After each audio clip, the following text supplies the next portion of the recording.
कहते हैं ना, कैरेक्टर गया तो सब गया। यही हाल था हमारी खुशबू बहू का, जो शादी से पहले से ही थोड़ी रंगीन मिजाज की थी, लेकिन शादी के बाद क्या है ये, तुम ये सारा दिन फोटो क्यों खींचती रहती हो? ना खाना बनाने में मन लगता है तुम्हारा, ना घर देखने में।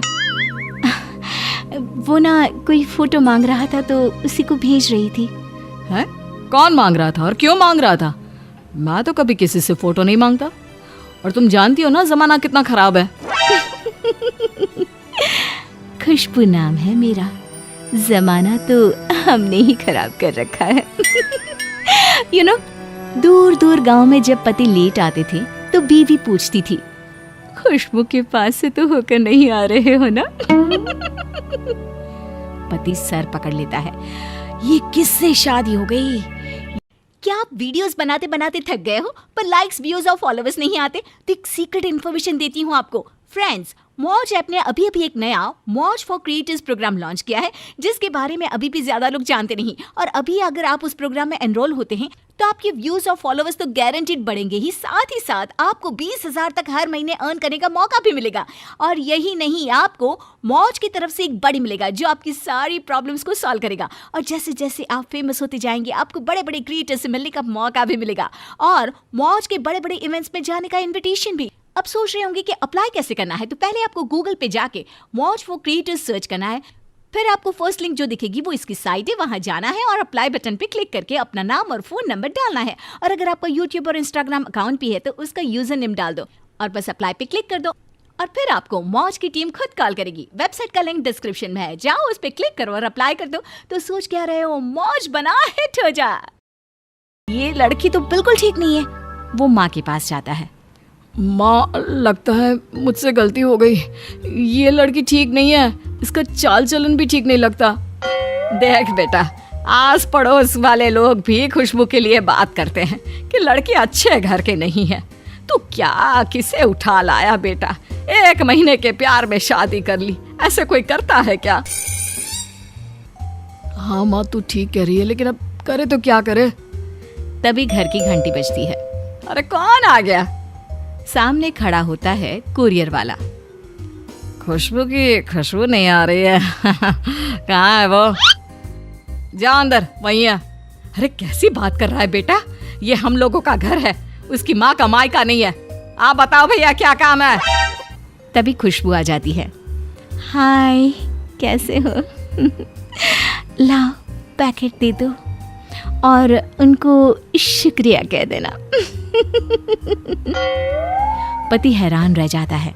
वो अंदर जाता है तो देखता है कि पैकेट से खुशबू मैक्सी निकाल रही है। ये क्या है? किसने भेजा है? देखो खुशबू, मैं अब तुम्हारे साथ नहीं रह सकता। ये शरीफों का मोहल्ला और घर है। अच्छा होगा कि तुम अपनी माँ के घर चली जाओ। मैं देखता हूँ क्या करना है तुम्हारा। खुशबू, जो एक नंबर की लापरवाह औरत थी। माँ के घर से काम नहीं होता है। वैसे भी ना, शरीफों का मोहल्ला ही सबसे बेस्ट जगह होती है। देखो, मैं ना घर के अंदर नहीं रह सकती और ना ही मुझे कोई रोक टोक पसंद है। तो क्या है ना, अभी खुशबू अपनी बात पूरी कर ही रही थी कि सास आ जाती है। बहू, तेरी माँ की तबीयत ठीक नहीं है, वो बुला रही है तुझे। हैं? क्या हो गया? पर मैं तो नहीं जा पाऊंगी। एक काम करें, उन्हें कह दे कि मैं बिजी हूँ। खुशबू मैक्सी लेकर अंदर चली जाती है और सास और बेटा एक दूसरे का मुंह देखने लगते हैं कि आखिर हो क्या गया। माँ, लगता नहीं है कभी सुधरेगी। जिसे अपनी माँ की चिंता नहीं है वो हमारी क्या सोचेगी? हाँ बेटा, पर कुछ तो करना ही होगा।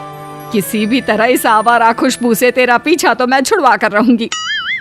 तभी सामने एक बाइक में लड़का आता है और खुशबू उसके साथ बैठकर निकल जाती है। बेटा, ऐसी औरतें सिर्फ पैसों की भूखी होती है। तू एक काम कर, तेरा दोस्त है ना रवि? हाँ, वो तो मेरे बचपन का दोस्त था, लेकिन फिलहाल तो वो विदेश में है माँ। अरे तो क्या हो गया, उसको बोल कि। ये बोलकर माँ बेटे से कुछ कहती है। बेटा दोस्त को फोन करता है और फिर, हाँ माँ, बात हो गई है। वो कह रहा था कि वो मेरी मदद करेगा। पता नहीं कैसी लड़की के चक्कर में फंस गया हूँ मैं। तभी पड़ोसी आता है। वो खुशबू कहाँ है? बुलाया था उसने। मैं ये गुलाब जामुन लेकर आया हूँ। वो तो किसी और के साथ समोसे खाने गई है बेटा। बाद में आ जाना ये गुलाब जामुन लेकर, हैं? ठीक है। पति सर पकड़ लेता है कि ये उसके घर में हो क्या रहा है। खुशबू घर आती है और कमरे में जैसी ही जाती है उसका फोन बजता है। अरे ये किसकी फ्रेंड रिक्वेस्ट है? रवि। रवि कौन है? ये तो अमेरिका का प्रोफाइल है। मजा आ गया। बस फिर क्या, रवि के जाल में खुशबू फंस जाती है। सुनो, मैं तुम्हें अमेरिका बुलाना चाहता हूँ, लेकिन तुम तो शादीशुदा हो, कैसे आओगी यार? मैं अपने पति को छोड़कर आ जाऊंगी। पक्का? तो ठीक है, तुम उससे तलाक ले लो। खुशबू सास के पास जाती है और कहती है, ऐसा है ना कि मैं अब इंडिया में नहीं रह सकती। लेकिन मेरी तो नौकरी ही यही है, मैं कैसे बाहर जाऊंगा? अरे तुम नहीं, मैं जाऊंगी तुम्हें छोड़कर। मुझे तलाक चाहिए, डिवोर्स। अरे नहीं नहीं, ऐसे मत बोलो, मैं तो मर ही जाऊंगा तुम्हारे बिना। सच्ची बोलो, तलाक चाहिए तुम्हें? अरे बेटा, ओवर एक्टिंग हो रही है। बहू से तलाक लेना कोई बच्चों का खेल नहीं है। बुलाओ उसके माँ बाप को और उनके सामने बैठकर बात होगी। तभी खुशबू के माँ बाप भी आ जाते हैं, जो एक नंबर के लालची लोग होते हैं। हाँ हाँ, हम भी नहीं चाहते कि हमारी इतनी सुंदर बेटी यहाँ इंडिया में वक्त बर्बाद करे। बेटी, ये वकील भी साथ आए हैं। जल्दी जल्दी तलाक ले लो। वो क्या है ना, कई लोगों का और भी तलाक करवाना है और आज बिल्कुल भी वक्त नहीं है मेरे पास। ये लीजिए कागज, इसमें मेरी साइन है। इसको भी बोल दीजिए कि साइन करे और दफा हो जाए। तुमने पेपर कैसे तैयार करवा लिए? तुमको पता था क्या कि मैं आज तलाक के लिए बोलने वाली हूँ? नहीं नहीं, वो क्या है ना, तलाक का एक पेपर पड़ा था तो बस नाम लिख दिया। अरे क्यों दिमाग लगा रही है इतना? जल्दी से तलाक ले और विदेश के लिए निकल ले। क्या है ना, आजकल पता नहीं कब कहाँ युद्ध छिड़ जाए, कब कौन सी कंट्री वीजा ना ले, हैं? समझ रही है ना बेटा? खुशबू पर तो रवि का और विदेश का बुखार था। वो 1 मिनट में मान जाती है और तलाक के पेपर पर साइन कर देती है। माँ मेरा तलाक हो गया। अब मैं किसी अच्छी सुशील लड़की से शादी करूंगा। और मैं भी किसी अमीर विदेशी से। चलिए माँ पापा, और मेरा सामान? अरे वो सारा पैक करके बाहर रखवा दिया है कैब में। हाँ, और मैंने तो एयरपोर्ट की कैब भी बुक करवा दी है तुम्हारे लिए। बाय। खुशबू चली जाती है, लेकिन शाम को। अरे आप कौन आ गया? माँ दरवाजा खोलती है तो सामने खड़ी होती है खुशबू। अरे क्या है, फिर क्यों आ गई? तेरा तो सारा सामान दे दिया था। वो मैं तलाक कैंसिल कर रही हूँ। वो क्या है ना, जिसके भरोसे मैं गई थी उसने मुझे धोखा दे दिया। अरे तो मैं क्या करूँ? मैं नहीं ले रहा तलाक वापस। ना, मुझे नहीं रहना तेरे साथ। मुश्किल से तो आजादी मिली है। तभी पीछे से रवि आ जाता है। हेलो, तूने मेरे दोस्त को बड़ा परेशान कर रखा था। इसलिए मैं ही आ गया यहाँ इंडिया, ये ना। ओह, तो ये चाल थी तुम लोगों की। कोई बात नहीं, वैसे खुशबू नाम है मेरा, लड़कों की कमी नहीं है। वेट, अभी बताती हूँ।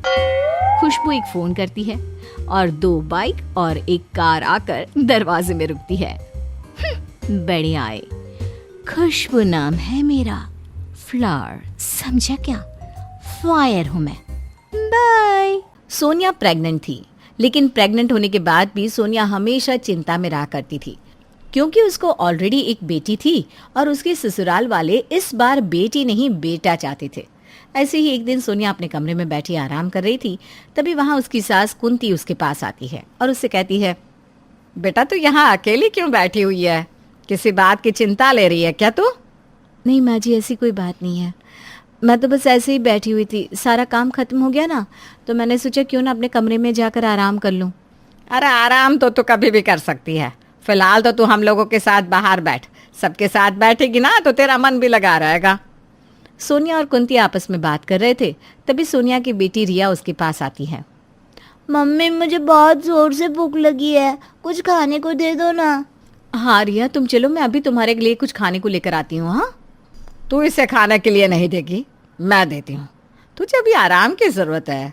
मैं तो तुझे बस इसलिए अपने साथ ले जा रही हूँ ताकि तू अकेली ना बैठ, क्योंकि अकेले बैठे रहने से चिंता होती है और मैं नहीं चाहती कि तू चिंता लेकर मेरे पोते को कमज़ोर कर दे।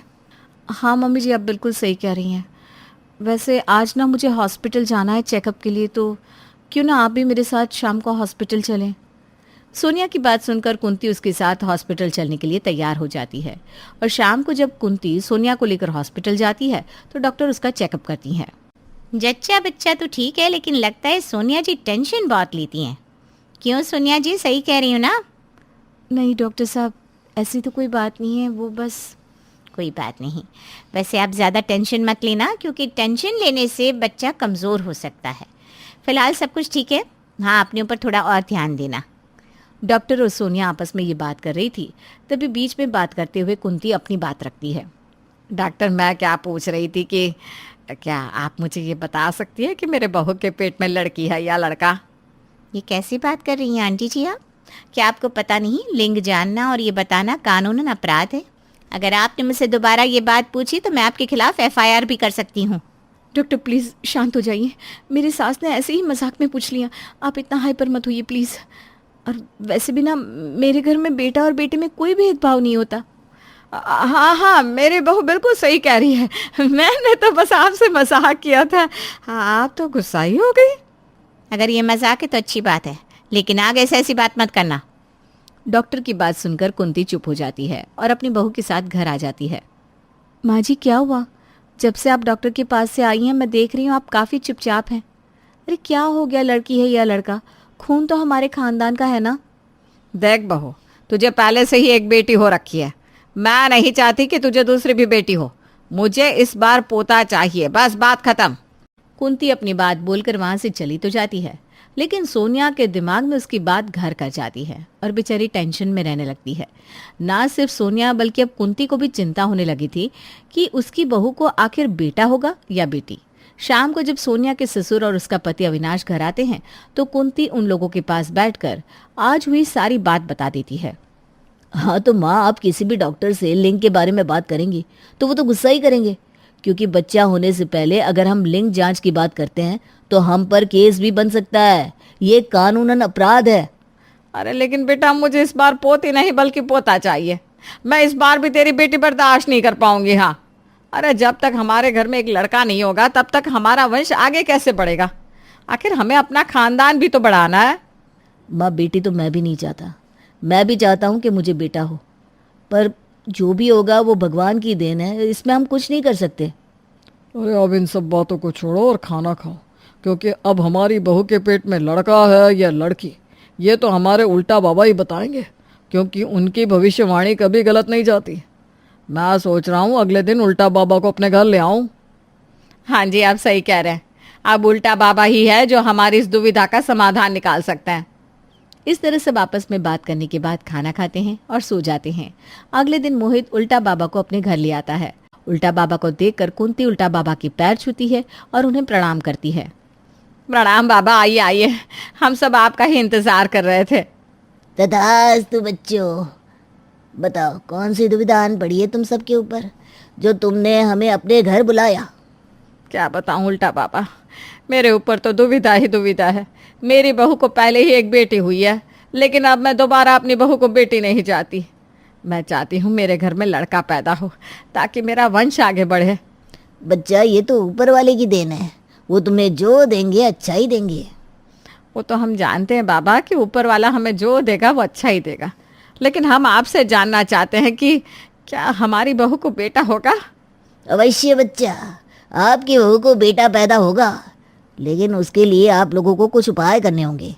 यदि वो उपाय आप कर लेते हैं तो आपके घर में बेटा अवश्य पैदा होगा, लेकिन हाँ, उन उपाय को पूरी सावधानी के साथ करना।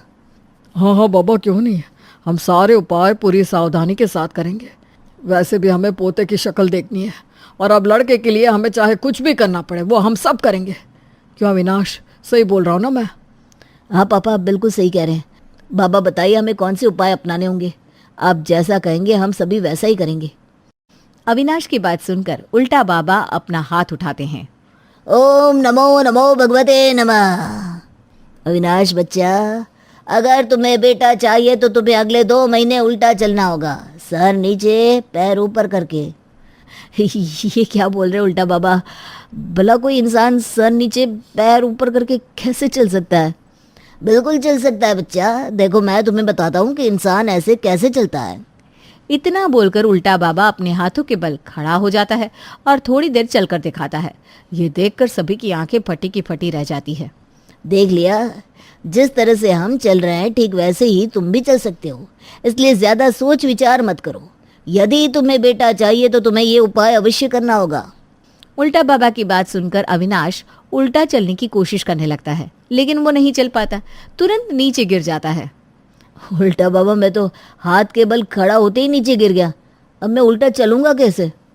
वो तो तुम्हें खुद मैनेज करना पड़ेगा बेटा, मेरा काम था तुम्हें बताना। मोहित जी, ये उपाय न सिर्फ आपके बेटे बल्कि आपको और कुंती बहन को भी करना पड़ेगा। और इस घर में कोई उपाय नहीं करेगा तो वो सिर्फ बहू होगी, क्योंकि बहू खुद पेट से है, इसलिए बहू को पूरी तरह आराम मिलना चाहिए। हमारी बहू आराम करेगी? अरे बाबा जी, आपको पता नहीं, पेट में बच्चा होता है ना तो उसे काम करते रहना चाहिए ताकि बच्चा सही से हो। बहू से काम करवाना चाहिए, लेकिन इतना भी नहीं कि बच्चा बच्चा ही ना रहे हैं। इसलिए आप अपना मुंह बंद रखो और हम जो बता रहे हैं वो चुपचाप सुनो। उल्टा बाबा, आपने मेरे बेटे को तो उपाय बता दिया, लेकिन अब मैं क्या करूं जिससे मेरे घर में बेटा पैदा हो जाए? हाँ बच्चा, तुम्हारे लिए भी एक उपाय है। तुम उसे करोगे तो तुम्हारे घर में लड़का अवश्य पैदा होगा। तुम्हें अगले 2 महीने तक। क्या अगले 2 महीने तक अविनाश के पापा को भी उल्टा चलना पड़ेगा? हे भगवान, इनकी उम्र नहीं है उल्टा चलने की बाबा। अगर ये उल्टा चले ना तो सीधा भगवान के पास पहुंच जाएंगे। कुंती बहना, तुम चिंता मत करो, हम मोहित को उल्टा चलने के लिए नहीं कहेंगे। मोहित, अगले 2 महीने तक तुम्हें मीठे पानी से नहाना होगा। मीठा पानी गए तो पानी में चीनी घोलकर नहाना होगा। यदि तुम अगले 2 महीने तक इस उपाय को कर लोगे तो तुम्हारे घर में लड़का आने के चांसेस 80% बढ़ जाएंगे। लेकिन बाबा, वो चीनी वाला पानी से नहाऊंगा तो मेरा शरीर तो चिपचिपा हो जाएगा और इस तरह तो मुझे चींटियाँ भी लग सकती है। इसका तोड़ भी है हमारे पास बच्चा। हर दूसरे दिन तुम सादे पानी से स्नान कर लिया करना। इससे ना तो तुम्हारे शरीर पर चींटी लगेगी, ना ही तुम्हारा शरीर चिपचिपा रहेगा। उल्टा बाबा की बात सुनकर मोहित चुप हो जाता है और ना चाहते हुए भी वो इस उपाय को करने के लिए राजी हो जाता है। कुंती बहना, अब बारी है तुम्हारी। तुम अत्याधिक बोलती हो, इसलिए सबसे पहले तुम्हें बोलना कम है ताकि इस घर में शांति का माहौल बना रहे। और दूसरी बात, तुम्हें अगले 2 महीने तक अपनी बहू के लिए खाना बनाना होगा और उसे वही खिलाना होगा जो उसकी इच्छा होगी। अरे लेकिन बाबा। बोलना नहीं, ज्यादा बोलना नहीं है। इस बात पर अमल करो, जाओ। यदि ये उपाय कर लिया तो तुम्हारे घर में बेटा ही जन्मेगा। जी बाबा, जैसा आप कहे वैसा ही होगा। ठीक है, तो अब हम चलते हैं। तथास्तु। इस घर में शांति का माहौल हमेशा बना रहे, हमेशा खुशियों का आवागमन रहे। इतना बोलकर उल्टा बाबा वहां से चले जाते हैं, जिसके बाद सोनिया तो आराम से बैठी रहती, लेकिन उसके घर में अब सभी लोग वैसा ही करते जैसा उल्टा बाबा बोलकर गए थे। अविनाश उल्टा चलने की कोशिश कर रहा था, लेकिन बार बार गिर पड़ता। अविनाश जी, रहने दीजिए ना, अगर आप उल्टा नहीं चल पा रहे हैं तो क्या जरूरत है उल्टा चलने की? नहीं सोनिया, मैं उल्टा चल कर रहूँगा। और वैसे भी ये सब मैं अपने लिए या तुम्हारे लिए नहीं, बल्कि हमारे होने वाले बच्चे के लिए कर रहा हूँ। अविनाश एक बार फिर उल्टा चलने की कोशिश करता है, पर एक बार फिर वो नाकामयाब हो जाता है। अविनाश और सोनिया आपस में बात कर रहे थे, तभी वहाँ कुंती आती है और अपनी बहू से कहती है, बहू, तुझे खाना है तो बता दे मुझे, मैं तेरे लिए बना दूंगी। मम्मी जी रहने दीजिए ना, मैं बना दूंगी खाना। आप मुझे बता दीजिए बनाना क्या है, मैं बना देती हूँ। अरे नहीं नहीं नहीं बहू, तू कुछ नहीं करेगी। अगर उल्टा बाबा ने तुझे आराम करने के लिए कहा है तो तू सिर्फ आराम ही करेगी, इसलिए तू मुझे बता क्या खाना है, मैं अभी बना दूंगी। इतना बोलकर सोनिया अपनी सास को फिलहाल के लिए चाय बनाने को कहती है। इस तरह कुंती अपनी बहू की हर बात मानती। वहीं अब मोहित भी चीनी वाले पानी से नहाने लगता है। अरे अविनाश की अम्मा, देखो तो ज़रा मेरा शरीर कैसे चिपचिपा हो रहा है। इस चीनी वाले पानी से नहाने की वजह से। हमें तो ज़्यादा बोलने के लिए मना किया हुआ है, वरना मैं आपको याद दिलाती कि बाबा ने आपको क्या कहा था। इस तरफ समय गुजरता है और गुजरते समय के साथ वो लोग वही करते हैं जैसा उनके उल्टा बाबा ने कहा था। और अब तो सोनिया को भी ये सब देखने की आदत हो गई थी। समय गुजरता है और गुजरते समय के साथ सोनिया को लेबर पेन शुरू होता है। सभी लोग सोनिया को तुरंत अस्पताल ले जाते हैं और कुछ देर बाद डॉक्टर अपने हाथ में एक बच्चा लिए बाहर आती है और कुंती के हाथ में थमाकर कहती है, बहुत बहुत बधाई हो कुंती जी, आपको पोती हुई है। डॉक्टर की मुंह से पोती का नाम सुनते ही मानो कुंती के पैरों तले जमीन खिसक जाती है और वो बच्चे की शक्ल देखकर दुखी होते हुए कहती है, हे भगवान, हमने लड़के की मांग करी थी लेकिन यहाँ तो एक बार फिर से लड़की हो गई। हमने बेटी की चाह में न जाने क्या क्या टोटके के आजमाए लेकिन हमें मिली क्या, बेटी। भाग्यवान, अब हम कर भी क्या सकते हैं, आखिर ये भी तो हमारा खून है, इसे हम ऐसे ही छोड़ तो नहीं सकते। हाँ जी, आप बिल्कुल सही बोल रहे हैं, लेकिन मुझे तो उल्टा बाबा के ऊपर बहुत गुस्सा आ रहा है। उनको तो मैं उन्हीं के आश्रम में जाकर अच्छे से समझाऊंगी। इतना बोलकर कुंती अपनी पोती की तरफ देखने लगती है। कुछ समय बाद सोनिया डिस्चार्ज होकर अपने घर चली जाती है, जिसके बाद कुंती, मोहित और अविनाश तीनों ही उल्टा बाबा के आश्रम जाते हैं। जय हो उल्टा बाबा की। बाबा, आपने जो जो टोटके हमें बताए थे हम सभी ने वो पूरी विधि अनुसार किए और आपको बता दे कि हमारी बहू को बच्चा भी हो गया। अरे वाह, ये तो बहुत खुशी वाली बात है। कहाँ है हमारी मिठाई? मिठाई लेकर आई हो ना कुंती बहन, या नहीं? मिठाई तो नहीं, लेकिन आपके लिए अच्छे अच्छे शब्द जरूर लेकर आए। अरे जैसा आपने हम लोगों को कहा था हमने वैसा सब कुछ किया, लेकिन हमारे घर में बेटा नहीं बेटी पैदा हुई है। आपने तो कहा था कि आपके किए गए उपायों को अगर हमने सही तरह से कर लिया तो इस बार मुझे बेटा होगा, लेकिन मुझे बेटे की तो शक्ल दिखी नहीं, ऊपर से बेटी दिख गई। बच्चे तो भगवान की देन है बच्चा। मैंने तुम्हें ये कहा था कि तुम्हें बेटा प्राप्त होगा, लेकिन वो इस बार होगा ऐसा तो नहीं कहा था। हमारे शब्द हमेशा सटीक रहते हैं, लेकिन वो कब पूरे हो ये हम भी नहीं जानते, इसीलिए तुम हम पर इल्ज़ाम नहीं लगा सकती बच्चा। खैर कोई बात नहीं, यदि तुम हमारे लिए मिठाई लेकर नहीं आए तो हम ही तुम्हें बेटी होने की खुशी में मिठाई खिला देते हैं। तुम यहाँ बैठो, हम तुम्हारे लिए मिठाई मंगवाते हैं। नहीं बाबा, हमें आपके यहाँ की मिठाई नहीं खानी, आप अपनी मिठाई अपने पास ही रखिए, हम घर जाकर आपके लिए मिठाई भिजवा देंगे। लेकिन हाँ, अब हमें आपके ऊपर विश्वास नहीं रहा। देखो बच्चा, हम फिर से कह रहे हैं, हमारे शब्द बिल्कुल सटीक रहते हैं। यदि तुम्हें बेटा चाहिए तो तुम एक बार और ट्राई कर सकते हो, क्या पता अगली बार तुम्हें बेटा हो जाए। बाबा की ऐसी बात सुनने के बाद कुंती अपने दोनों हाथ जोड़ लेती है और बाबा को जवाब देती है, अरे उल्टा बाबा, हमें अब बेटे की इच्छा नहीं है, हमारी बेटी ही हमारी लक्ष्मी है, नहीं चाहिए हमें बेटा। अब हमें भगवान ने जो दिया है हम उसी में खुश हैं। आप अपने उपाय और अपने टोटके अपने पास ही रखिए, हमें बख्श दीजिए। इतना बोलकर वो तीनों अपने घर चले जाते हैं और अपने घर में आई बेटी का स्वागत करते हैं। इस तरह अब उन्हें ये समझ में आ जाता है कि बेटी हो या बेटा दोनों ही बराबर हैं। साथ ही उन्हें ये भी समझ में आ जाता है कि किसी भी बाबा पर अंधविश्वास नहीं करना चाहिए।